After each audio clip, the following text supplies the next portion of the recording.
There is a new FPS game on the block called Spectre Divide. Now, if the first thing you think when you hear an FPS game is CS2 or Valorant, you won't be far off, but Spectre does a few things differently enough to make a spot for itself. It's got a novel take on the genre and mixes gunplay and ability elements from different games to provide a unique experience. My name is Yadullah, you're watching Candid.Technology, and this is the review of Spectre Divide, a 3v3 tactical shooter developed by Mountaintop Studios in collaboration with Shroud himself. At its core, Spectre Divide is a 3v3 tactical shooter game where you play as either attackers or defenders with the goal of each round being the same as it is in Counter-Strike or Valorant. You either eliminate the other team, plant the bomb on one of the bomb sites, or let the timer run out. However, the main difference between Spectre Divide and any other tactical FPS is the fact that you have two separate bodies you can jump between at any point in time. You can throw a puck anywhere on the map and then teleport to it at the press of a button. This opens up a lot of new gameplay mechanics and possibilities. For example, you can hold multiple angles and even entire bomb sites on your own. If you're sniping, you can have your Spectre positioned at the right angle with an AR or SMG to deal with enemies if they get too close. It reduces dependency on teammates, allowing for a whole new level of solo play that I haven't seen in any game yet. It might seem like a lot to deal with when you're first starting out. After all, you now have to think about angles and positioning from the aspect of two separate players, which might be in completely different locations. But the game does provide some aid to help you with that. If you're in one body, let's say, your Spectre will still detect footsteps and other sounds and alert you so you can switch and respond to any threats.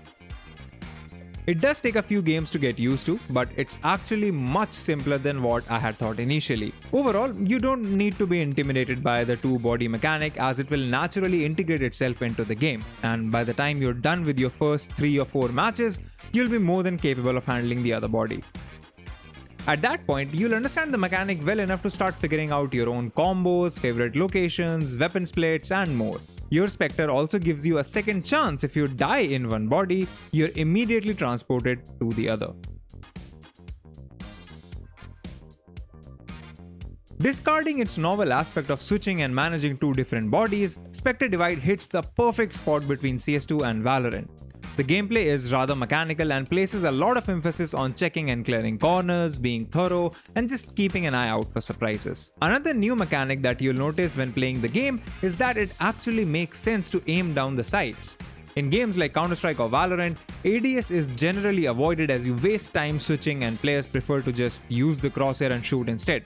That's primarily because of the accuracy hit weapons take during movement in these games. In Spectre Divide, ADS provides full accuracy while moving, which massively changes how you'll play the game. You can play it like CS2 or Valo and one-tap corners, but you can also move through hallways and sweep angles with ADS and clear out sites much faster and with better accuracy. Moving on from the gunplay, Spectre Divide also brings sponsors to the game, which are unique abilities that you share with your other body. Keep in mind that your Spectre or character is different from the sponsor. This isn't like Valorant or Rainbow Six Siege where each individual character has their own sets of abilities.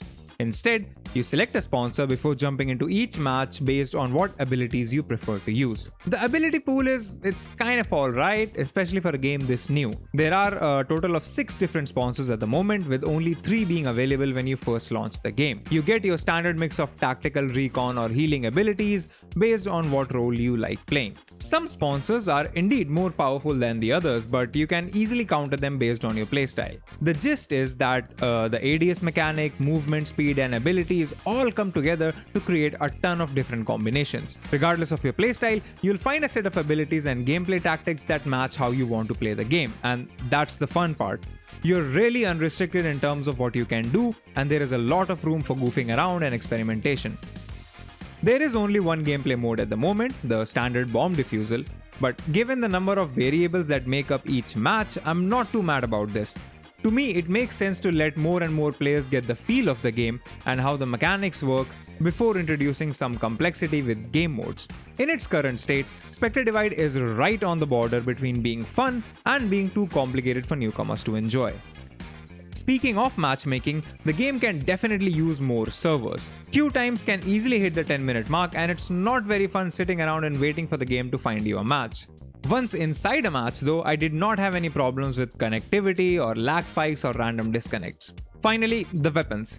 Now, this is a bit of a mixed bag because most weapons you'll come across in the game are ones you've already used in some FPS at some other point with just a different skin on them.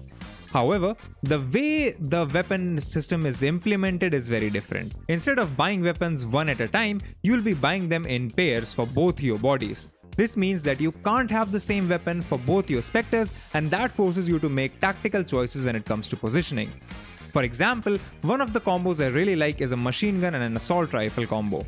At the start of a round, I place the Spectre with the machine gun around open areas where I can put down suppressing fire over an open space, while the one with the assault rifle is tasked with clearing narrower hallways, corners and midsections. This really forces you to consider your positioning according to the weapon placement, and that's a good thing as it directly affects and even improves how you play the game. Another standout aspect of Spectre Divide is the graphic style. It's more of a cartoonish 2D look, unlike anything you've seen in Valorant or more realistic looking games like CS2 or Siege. It's a bright, refreshing style and doesn't hinder visibility at all. That said, the sound could use some work. There's not enough verticality in it, meaning you won't hear opponents that are either above or below you, nearly as well as ones to your sides. It's fine for the current map pool, but you'll find yourself wanting better sound. The gun sounds on the other hand are pretty good though. There are weapon skins as well, but they're ridiculously expensive compared to other shooter games. This is a free-to-play game, so the bulk of the money Mountaintop Studios will be making will come from skins. But the pricing is just ridiculous. The prices have been adjusted once or twice I think, but they're still way too expensive for a new game. When you start playing the game, you'll notice that a lot of the UI elements and menus are also just directly ripped off from other games, most notably Valorant. I don't mind this at all as it helps not having to go through an entirely different menu design and learning things, but you will have to take some time to get used to the weapon buy menu as it's just confusing in its current state. If you like FPS games, I'd say you should absolutely try Spectre Divide. It's a breath of fresh air in a world full of similar ability-loaded games that are all trying to be the same thing. The game is unique enough to stand on its own, performs well, and most importantly, plays well. So yeah, if you're tired of playing the same thing over and over again, try it out. The game definitely has enough complexity to keep you engaged. If you like this video, consider subscribing, give us a thumbs up, press the bell icon and tell us in the comments below how you've been enjoying Spectre Divide. If you'd like to know more about tech, visit our website Candid.Technology, follow us on social media, follow me on Instagram or Twitter, and we'll see you in the next video.